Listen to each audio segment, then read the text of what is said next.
Aloha Freeman Tigers. I hope you've been having a good week. I have something new for you guys. This coming week is going to be all about weaving. So I've already posted a video on finger weaving and on how to weave with a circular loom. But now I'm going to teach you how to do it with straws. So I normally do this with first graders. But kindergartners can do this, older kiddos can do this, and when you get older you can do some really fun, interesting things with your weaving and make designs in it. So all you need for this is really simple. So I'm going to move the video camera down so that you can see my surface. Here's my work surface. Okay, so I have 5 straws. So these can be any kind. I have the bendy kind. But I'm going to keep the bends pushed down. You can use straws if you've gotten some straws from getting drinks out. If you're like my family, occasionally we've done the occasional Whataburger run or something like that. If you keep the straws and wash them out and let them dry, you can use those. You can actually use sticks for this. You can use anything that is straight. Now you need about at least 5. It has to be an odd number for this to work. I like to keep an extra one on hand, and if my straws are different colors, if I could have 3 of one color, so these have green stripes and this have yellow, if I can do that, it makes it much easier to remember over, under, over, under. I also need some tape. It can be any kind of tape. This just happens to be masking tape, but like I said, you can use any type of tape. And then you need something to weave with. So I have yarn. If you have yarn or string, that's great. If you don't and you have fabric, you could do thin pieces of fabric. You can use anything that is flexible and thin that can go in and out. Okay, so to set this up, it's really simple. If you have alternating colors, that's what I want you to do. So I did mine green, yellow, green, yellow, green. Okay, when you're first starting to weave, this is the best way to help remind you. I used my other straw on the other end to kind of make them nice and straight. Doesn't have to be perfect, by the way. I'm going to take some tape. Now, here's a trick with tape. You don't always need scissors. If you notice, I haven't shown you any scissors. If you take your 2 fingers, if it's this type of tape, you can just tear in the opposite direction. I like to put it towards the top, just covering the tip. Now, you can add a little space between these, but you don't have to. I lay it on there, I flip it over, put my tape across. Okay. Now, so I've taped one end. I can also tape both ends. So this has both ends. Whichever way is works best for you, go for it.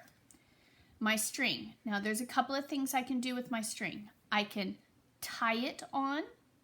I can tape it on.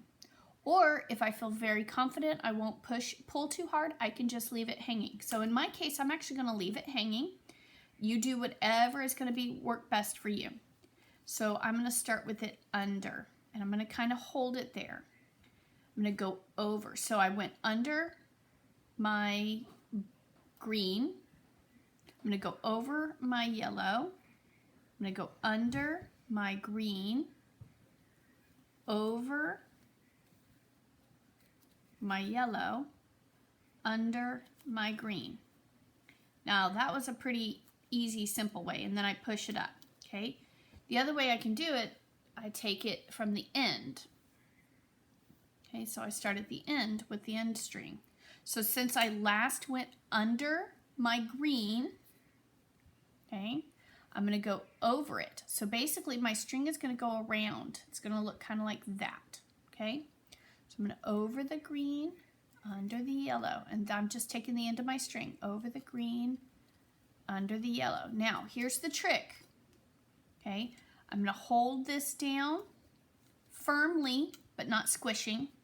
I'm going to take the end of my string and I'm going to pull it all the way through. See, all that string has to go all the way through. Now, for some reason, I had a loop. I pull it out gently. There we go. Now, My strings are currently very separated. I want to push them up so that they are right against each other. Okay. Now this is a lot of string. This is about 3 yards long. You don't need string that long. This happens to be what I had. Okay, so over the green, under the yellow, over the green, under the yellow. So I'm going in between each straw. Hold it down firmly and pull. This is a great way to use your weaving skills. Now, here's the thing. Oh, I made a mistake. You know how I know that? I did not go around my last straw. Do you guys see that? It's not very helpful. If that happens, watch. It came right out because I repeated the pattern I already used. So, if I make that mistake, I pull it out gently. I don't have to pull all of it out. I just pull out to my mistake and try again. Over, under, and over. Pull.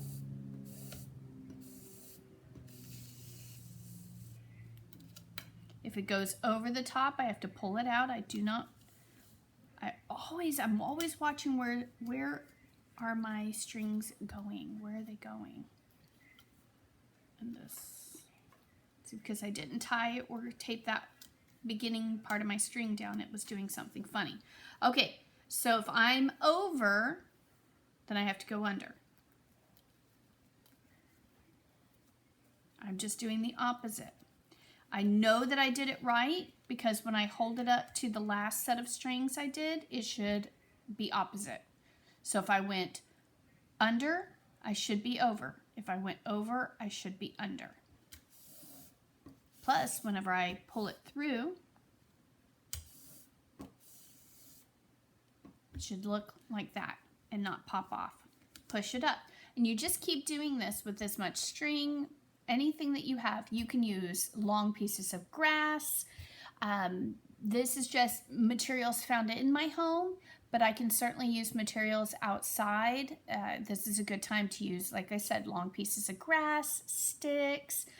Ask your mom or dad or grandma, whoever you are with, ask them for permission before you bring outside materials inside.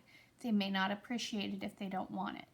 But this is a lot of fun, and I hope to see some weaving techniques.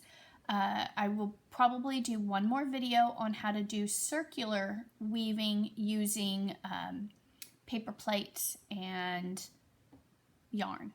Okay, so look out for that video as well. Enjoy, have fun. I can't wait to see what you create. Aloha, y'all.